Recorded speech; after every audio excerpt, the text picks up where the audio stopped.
బాగున్నాము అన్నది ఒక గంట పోతే తెలుస్తుంది, ఒక గడియ పోతే తెలుస్తుంది. ఎంత దుఃఖం ఉంది ప్రపంచంలో, ఎంత అశాంతి ఉంది ప్రపంచంలో అని.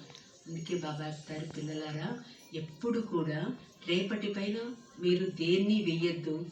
ఏది మారాలనుకుంటున్నామో, ఎలా తయారు కావాలని మనం అనుకుంటున్నామో అవన్నీ ఇప్పుడే ఇక్కడే తయారైపోవాలి. ఈ రోజుకి ఈ రోజే, ఇప్పటిదిప్పుడే ఇక్కడ ఫుల్ స్టాప్ పెట్టేసి అయిందేదో అయిపోయింది, ఇక నుంచి అయినా సరే నేను బాగుంటాను, నా పురుషార్థాన్ని బాగా పెట్టుకుంటాను, ఇంకొక ఆత్మకు ఉదాహరణగా నేను నిలుస్తాను. నేను స్టేజీ పైన ఉన్నాను, నేను ఏం చేస్తానో నన్ను చూసి అందరూ అదే పని చేస్తారు.